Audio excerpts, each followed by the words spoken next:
প্রিয় দর্শক এবং শ্রোতা, প্রচণ্ড এই তাপের মধ্যে আপনারা সুস্থ আছেন কিনা জানি না, তবে আপনাদের সুস্থতা কামনা করছি। আমি S M Mofazzal Hossain, voice of good news 24 থেকে। আমার আজকের বিষয়টা হলো স্ত্রী, পুত্র, কন্যা মোটরসাইকেল কিনে দেওয়া এবং ভাঙ্গা বা মদ, সিগারেট, বিড়ি, হুক্কা বা তামাকজাত দ্রব্য নিয়ে। আপনারা জানেন যে আমি, যদিও ওই বিষয়গুলো আপনাদের কাছে কেমন লাগবে আমি জানি না, তবে আমি আমার নিজের পক্ষ থেকে আপনাদেরকে এই কথাগুলো বলবো ভাবছি বেশ কয়েকদিন যাবৎ। তাই আজ বিষয়টি নিয়ে, অনেকগুলো বিষয় নিয়ে আলোচনা করতে যাচ্ছি। আশা করি আপনাদের সকলের ভালো লাগবে। প্রথমেই আমরা বলেছি স্ত্রী, পুত্র, কন্যা। আমরা স্ত্রীর সম্পর্কে বলি। স্ত্রীর সাথে আপনাদের যেভাবেই সম্পর্ক করুন না কেন, আপনার বউ আপনার সাথী, জীবন মরণের সাথী, তাকে কখনো অবিশ্বাস করা যাবে না। বউকে অবিশ্বাস করলেন তো মরলেন। বউ হলো আমাদের জীবনের একটা অধ্যায়। বউ শুধুমাত্র একটা চাহিদাকে পরিপূর্ণ করেন, শুধু তাই নয়, বউ ঘরের সমস্ত কাজকর্ম, সন্তান পরিপালন করা থেকে শুরু করে স্বামীর যাবতীয় কাজকর্ম করে থাকেন। অর্থাৎ বউ অত্যন্ত এবং গুরুত্বপূর্ণ একটি বিষয়। তার সাথে অযথা ঘেউ ঘেউ করে তাকে বিরক্ত না করাই ভালো, বরং তাকে ভালো ভালো কথার দ্বারা, সুন্দর কথার দ্বারা তাকে, তার সাথে আপনি বসবাস বসেন। এটাই আমারও চাহিদা। অনেক সময় আমরা বউকে অনেক ধরনের কথাবার্তা বলতে শুনি, বলি বা ব্যবহার করি, কিন্তু আসলে সংসারী জীবনে এই মানুষটাকে পরম যত্নে না রাখলে আমি বিশ্বাস করি যে ওই সংসার সুখের সংসার হবে না বলে আমি বিশ্বাস করি। প্রথম সূত্রটাই হলো, বউকে কখনো কোনো অবস্থাতেই অবিশ্বাস করা যাবে না, তাকে সন্দেহ করা যাবে না, তাকে সন্দেহের ঊর্ধ্বে রাখতে হবে। বিষয়টি যদিও খুব উচ্চস্বরে আমি বললাম, তারপরও আপনারা যারা বিবেকবান মানুষ আছেন, আপনারা সকলেই বিষয়টি অনুধাবন করার চেষ্টা করবেন। আর বিশেষ করে ছেলে মেয়েদের সামনে বউকে অযথা গালিগালাজ করবেন না। এটা আমার একটা বিশেষ একটা অনুরোধ। বউকে ছেলে মেয়েদের সামনে কখনোই হেয় প্রতিপন্ন করবেন না। পুত্র, এবার সেই পুত্রকে নিয়ে কথা বলি। পুত্রকে সস্নেহে বড় করতে হবে। যদি আপনার নিকট পুত্রের চাহিদাটা অন্যায় বলে মনে হয়, তার জন্য আপনাকে তার চাহিদার শেকড়ের দিকে নজর দিতে হবে। পুত্রকে বোঝাতে দেওয়া যাবে না যে তার দাবিটি অন্যায়। কোনোভাবেই আপনার ছেলেকে আপনি তার যে দাবি দেওয়া আছে, তার যে চাহিদা আছে, সেই চাহিদাগুলোকে অত্যন্ত যত্ন সহকারে চিন্তা ভাবনা করে বুঝবেন, দেখবেন যে তার চাহিদাটা সঠিক আছে কিনা।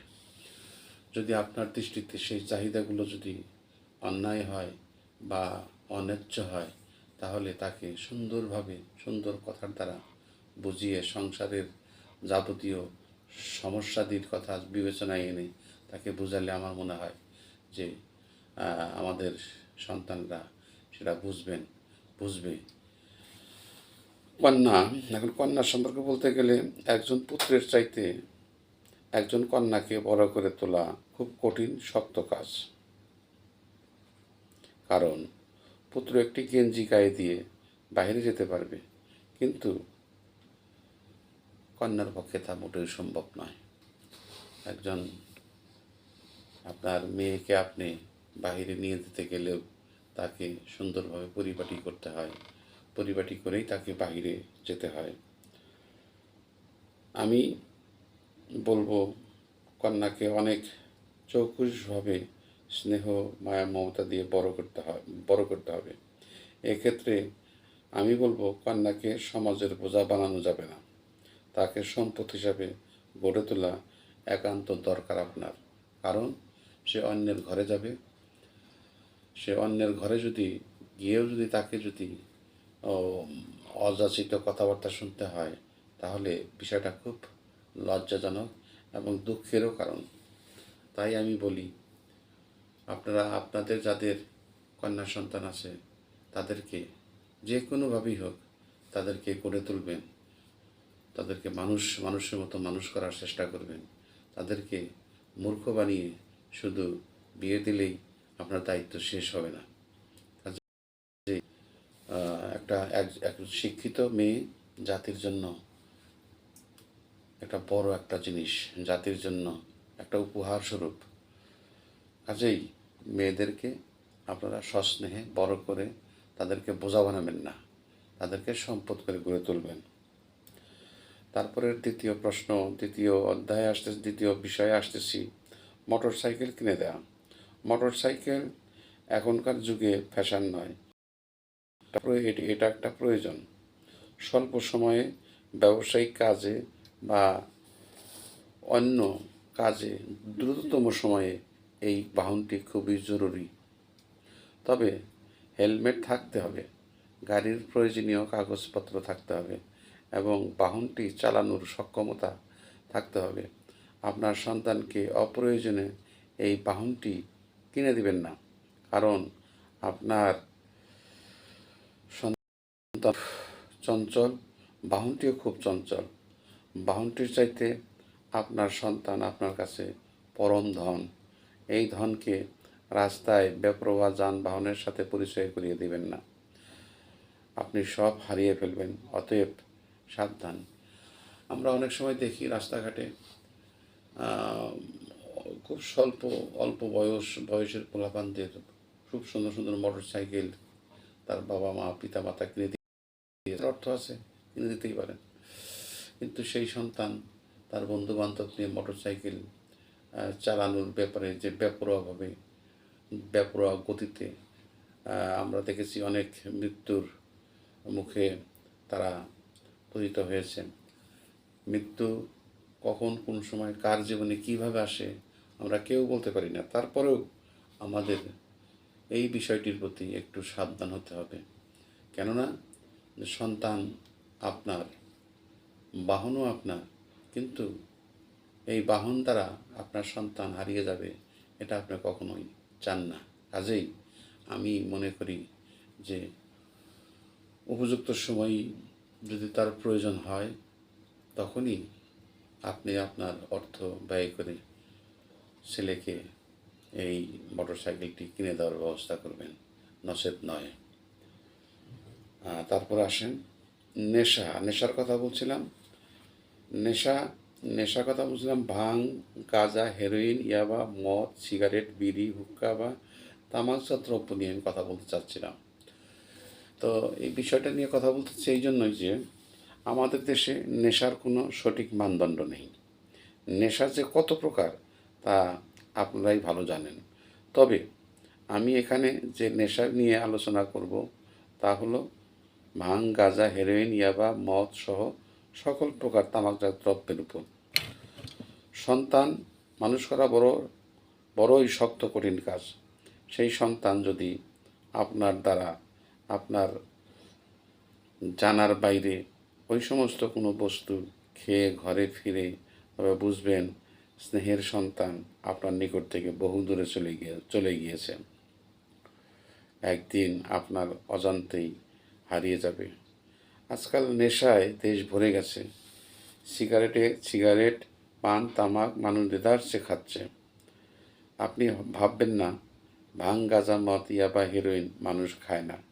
এই দ্রব্যগুলো মানুষ সমানে খাচ্ছে। অধিকাংশ মানুষ ভাবেন এবং বলেও থাকেন, মদ যে ব্যক্তি খেলো না তার জীবনটাই বৃথা। কথাটা সঠিক নয়। হ্যাঁ, পৃথিবীর সব দেশেই মদের প্রচলন আছে। এই সমস্ত দ্রব্যের ব্যবহারের বিপরীতে নগদ অর্থের যোগান থাকতে হবে। নেশা হলো যোগান নাই, তখনই সমস্যার সৃষ্টি হয়, শুরু হয়ে যায় অন্যায় কাজের প্রবণতা, সেটা রাস্তায় হোক বা বাসায়ই হোক। আমি এতক্ষণে হয়তো বা যে বিষয়গুলো নিয়ে আপনাদের সাথে আলোচনা করতে বসছি, হয়তো আপনারা আমি বুঝাইতে পারতেছি কিনা আমি জানি না, কিন্তু আমি এই বিষয়গুলো লিখেছি, খাতায় লিখেই আমি আপনাদের কাছে প্রকাশ করতেছি। অন্যান্য পত্রপত্রিকা বা বিভিন্ন জায়গা থেকে নিয়ে আমি বলতেছি।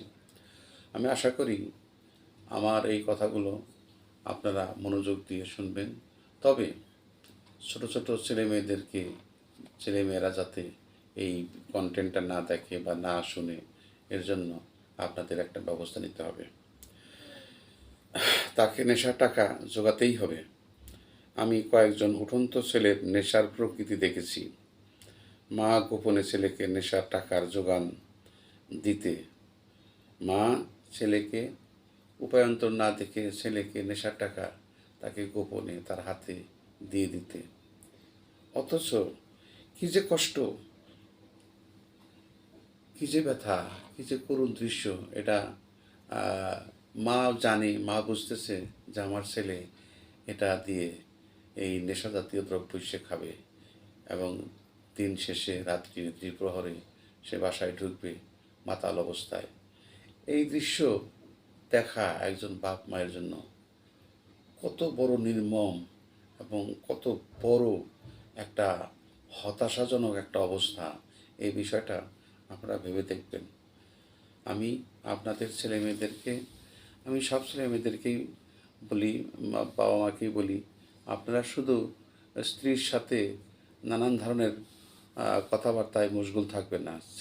ছেলে মেয়েদের প্রতি একটু যত্নশীল হওয়ার জন্য আমি আপনাদের কাছে আকুল আহ্বান জানাচ্ছি। কারণ সমাজে এবং দেশে যেভাবে এই মরণঘাতী ব্যাধি ছড়িয়েছে, এতে আমিও নিরাপদ না, আপনিও নিরাপদ না, সেও নিরাপদ না। যাই হোক, আমার সেই সন্তান যদি আবার, এখানে একটা কথা আছে, কোনো কোনো ক্ষেত্রে দেখা যায় যে কোনো পরিবারে তার বাপ মায়ের সেই একমাত্র সন্তান, সে একটা ভয়াবহ অবস্থা, একটা করুণ দৃশ্য আমি দেখেছি। এই দৃশ্য আমি দেখেছি। এটা এই পরিবারের কথা আপনারা শুনলে অবাক হবেন যে ছেলেটির অর্থ সম্পদ থাকলেও ছেলেটি নেশায় পড়ে জেলখানায় গিয়েছিল। মা সেই জেলখানার গেটে অর্ধেক দিন গেটের চারিদিকে তাকিয়ে থেকে বাসায় ফিরতে দেখেছি। যদি জিজ্ঞাসা করতাম যে আন্টি কোথায় গিয়েছিলেন, বাবুকে দেখতে গিয়েছিলাম, অথচ সারাদিন তার সাথে দেখা হয়নি। এই যে কষ্ট, এই কষ্টটা আপনারা যত দূর সম্ভব এড়িয়ে চলার চেষ্টা করবেন। আমাদের দেশে ওইসব নেশার উপর কোনো ভালো কাউন্সেলিং হয় না, শুধু বলা হয়ে থাকে এটা স্বাস্থ্যের জন্য ক্ষতিকর, এটা খেলে ক্যান্সার হয়, এটা খেলে অসুখ হয়, এই পর্যন্তই দায়িত্ব শেষ। সেটা কাগজে কলমে বা দ্রব্যের গায়ে, বা দ্রব্যের গায়েই সবসময় বেশি লেখা থাকে ধূমপান দণ্ডনীয় অপরাধ, এটা খাইলে অমুক ক্যান্সার হয়, এটা খাইলে এটা হয়, নানান কিছু। কিন্তু হেরোইন, ইয়াবা আমাদের দেশে তৈরি হয় না, চোরাই পথে বিদেশ থেকে আসে। আমার প্রশ্ন, যে দেশে হেরোইন ইয়াবা তৈরি হয় সেই দেশে এর ব্যবহার কতটুকু? যদি আমাদের দেশের চাইতে বেশি হয় তাহলে ঠিক আছে, কিন্তু কম হলে বুঝতে হবে সে দেশে এর নিয়ন্ত্রণ আছে। কাজেই আমি আপনাদেরকে বলবো, সেই নিয়ন্ত্রণের সূত্র ধরে আমাদের এগোতে হবে, রক্ষা করতে হবে আগামী বাংলাদেশ এবং আমাদের সোনার সন্তানদেরকে। আমি হয়তো বা বেশি বলে ফেললাম। আমি অত্যন্ত আবেগপ্রবণ একজন মানুষ।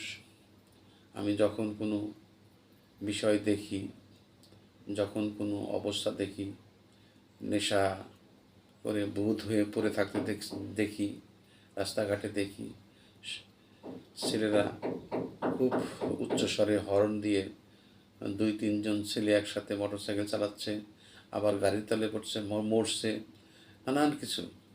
আবার কেউ কেউ স্ত্রীর সাথে বিবাদ করতেছে, তাকে অবিশ্বাস করতেছে, সংসারে অশান্তি, ছেলেমেয়েরা শুধু দৃষ্টিতে চেয়ে থাকে।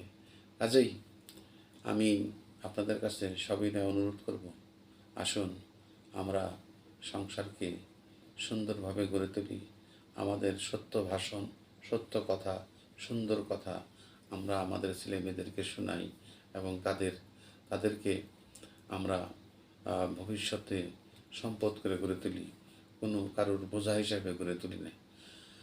অনেক বললাম, আজকে এই পর্যন্তই। আপনার সবার মঙ্গল কামনা করে আমি SM Mofazzal Hossain, voice of good news 24 থেকে বিদায় নিচ্ছি। আসসালামু আলাইকুম ওয়া রাহমাতুল্লাহি ওয়া বারাকাতুহু।